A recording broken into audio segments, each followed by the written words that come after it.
Bakit po hindi na lang niya alisin ang demonyo sa mundo para po wala ng kasamaan? Napakagandang tanong yan. That's a very intelligent question. Alam mo kapatid, si Satanas, ginawa rin ng Diyos yun. Tama.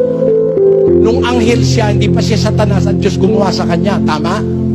Accept? Yan. Tayo, ginawa ba tayo ng Diyos? O, tama. Pag ginawa niya kay Satanas na pagkakamali, patay agad, tayo rin, gagawin niya rin sa atin. Pag nagkamali tayo, patay ka agad. Pag hindi, susumbatan siya ni Satanas. He must always be fair and he must always practice justice. Kaya, hindi niya pa ngayon inaalis si Satanas, pinaalalayan niya tayo, kapatid. Kasi what he will do to Satan, he must do fairly to every creature. Tama?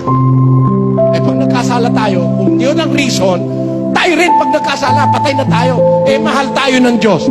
Ayaw ng Diyos na tayo mapahamak, kaya nagbibigay siya ng pagpapahinuhod sa tao. Ganon din kay Satanas, hindi niya agad pinapatay o pinupuksa. May appointed time para doon. 17:31 ng Gawa. Basa. Sapagkat siya'y nagtakda ng isang araw na kanyang ipaghuhukom sa sanglibutan. Meron siyang takdang isang araw eh. Hindi na natin pwedeng baguhin, nakatakda na yung isang araw na yon. Pati si Satanas, huhukuman doon. Pati tayo. Ngayon, habang tumatagal yon, ibig ba sabihin, nagpapabayaan Diyos? Hindi. 3:15 ng ikalawang Pedro, ang sabi ganito. At inyong ariin Na ang pagpapahinuhod ng ating Panginoon ay pagliligtas. Yan. Ang long suffering ng Diyos ay pagliligtas. Hanggang hindi pa siya nagpaparusa, gusto niya pa tayong magsisi. Gusto niya pa tayong maligtas. Yan. Kaya huwag tayong umabuso. Ang ginagawa ng ibang tao, kung hindi agad nagpaparusa ang Diyos, umaabuso naman. Ecclesiastes 8:11. Basa. Sapagkat ang hatol laban sa masamang gawa ay hindi isinasagawa agad.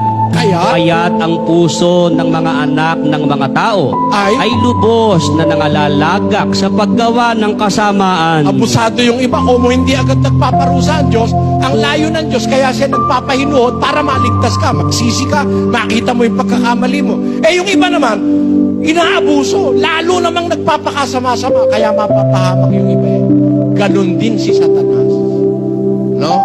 Huwag nating kainipan yung justice ng Diyos. After all, ngayon lang naman, 100 taon buhay mo, maiksi lang yun eh.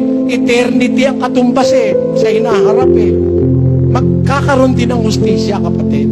Naramdaman ko rin, tinanong ko rin yun sa Diyos eh. May lalabas naman, marunong ka pa sa akin, sabi ng Diyos. Di ba? Bayaan mo lang siya.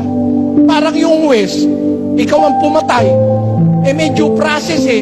Hindi ba yung huwes, may due process? Hindi naman kung may dinuro ka pumatay. Isilya electric kayang bukas. Hindi gano'n. Haharap ka muna sa piskal, haharap ka sa huwes, maglilitis, pagkalitis, mag-aapila pa, pupunta pa sa Supreme Court bago ka ipapatay.